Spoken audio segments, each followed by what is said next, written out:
ரவிமோகனோட karate Babu மூவிலிருந்து first single இப்போ release ஆயிடுச்சு. அதர்வாவோட இதே முரளி மூவிலிருந்து பிகைண்ட் சீன் வீடியோ ஒன்று இப்போ ரிலீஸ் ஆயிருக்கு. ஜூலை 10 மூவி ரிலீஸ் ஆகும். கிடா எடுத்த ரா வெங்கட் அடுத்து ஜீவாவை வச்சு ஒரு படம் ஒன்று எடுக்க போறாரு. இந்த படத்துக்கான அனௌன்ஸ்மெண்ட் இப்போ விட்டுட்டாங்க. மூவிக்கான ஷூட்டிங் அடுத்த மாதம் ஸ்டார்ட் ஆக போகுது. ரெனிகுண்டா 2ஓட ஆடியோ ரைட்ஸ் சரிகமா மியூசிக் வாங்கியிருக்காங்க. இது அஃபிஷியலாக இப்போ அனௌன்ஸும் பண்ணிட்டாங்க. ஜெயிலர் 2 மூவில ஒரு முக்கியமான கேமரோல ஒன்று இருக்கு. ஆனா அந்த கேமரோல யார் பண்றா அப்படின்னு இது வரைக்கும் தெரியாமலே இருந்துச்சு. நிறைய பெரிய ஹீரோஸோட பேர் அடிபட்டுச்சு. ஆனா கடைசி வரைக்கும் அவங்க பண்ணல இவங்க பண்ணல அப்படின்னு சொல்லி யார் அந்த கேமரோல பண்றான்னு தெரியாமலே இருந்துச்சு. இப்ப ஹிருத்திக் ரோஷன் இந்த கேமரோல பண்ண போறது நியூஸ் வந்திருக்கு. இந்த ஹிருத்திக் ரோஷன் போர்ஷனுக்கான ஷூட்டிங் ஜூன் 3 ஸ்டார்ட் ஆக வாய்ப்பு இருக்கு நியூஸ் வந்திருக்கு. ஆனா இது ஆல்ரெடி சொன்ன மாதிரி கன்ஃபார்ம் கிடையாது. வெயிட் பண்ணி தான் பார்க்கணும். யார் கேமரோல பண்றாங்கன்னு பார்க்கலாம். இந்த கேமரோல பத்தின உங்க ஒப்பீனியன் என்னங்கிறத கமெண்ட்ல சொல்லுங்க.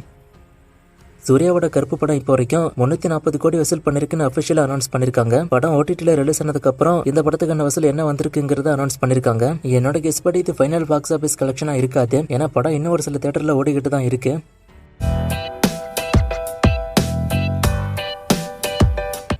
ஏன் ஆடியன்ஸ் எல்லாம் ஒரு சில நல்ல மூவிஸை தியேட்டர்ல செலிப்ரேட் பண்ண மாட்டாங்க, ஓடிடில செலிப்ரேட் பண்றாங்க அப்படின்னு கேட்டிருக்காரு. 29 படம் மாதிரி ஒரு சில எக்ஸாம்பிளையும் கொடுத்திருக்காரு. இது இன்னைக்கு நேற்றுக்கு நடக்கல, பல வருஷமாவே நடக்குது தான். இதுக்கான ரீசன் என்னங்கிறது இன்னுமே தெரியல. தியேட்டர்ல நல்லா ஓடின ஒரு சில படங்கள் கூட ஓடிடில நல்லா இல்லைன்னு சொன்ன ஆடியன்ஸும் இருக்காங்க. தியேட்டர்ல நல்லா இல்லைன்னு சொல்லிட்டு ஓடிடில நல்லா இருக்குன்னு சொல்ற ஆடியன்ஸும் இருக்காங்க. சோ இதுக்கான ரீசன் அந்த படத்தை ரிலீஸ் பண்ணக்கூடிய டைம் சரியில்லையா என்னங்கிறது எனக்கு தெரியல. தமிழ் சினிமால இப்ப வில்லன்ஸ் இல்லையா, ஏன் ஹீரோவை வில்லனா நடிக்க வைக்கிறாங்க, டைரக்டரை வில்லனா நடிக்க வைக்கிறாங்க அப்படின்னு கேட்டிருக்காரு. ஒரு சில ஆக்டர்ஸ் நம்ம வில்லனா பார்த்து சலிச்சு போனதுனால ஹீரோஸ் அண்ட் டைரக்டரை புதுசா கூப்பிட்டு வில்லனா நடிக்க வைக்கும் போது ஆடியன்ஸ்க்கு அது புதுவிதமான எக்ஸ்பீரியன்ஸை கொடுக்கும். அதனாலதான் இப்படி பண்றாங்க. இப்ப எக்ஸாம்பிளுக்கு ரோலக்ஸ் கேரக்டர் மாதிரி. ஜில்லா மூவி பேன் இந்தியா லெவலில் ரீரிலீஸ் ஆகுமா அப்படின்னு கேட்டிருக்காரு. அதை பத்தி கரெக்டா தெரியல. நான் அப்டேட் கரெக்டா வந்தா சொல்றேன். கருப்பு டோட்டல் வசூலை கேட்டிருக்கீங்க. இப்பதான் படத்துக்கு வசூலை நான் கொடுத்துருப்பேன். இது ஃபைனல் ரிப்போர்ட் கிடையாது. ஃபைனல் ரிப்போர்ட் வந்தோன்னா நான் தனி வீடியோ அதை பத்தி போடுறேன்.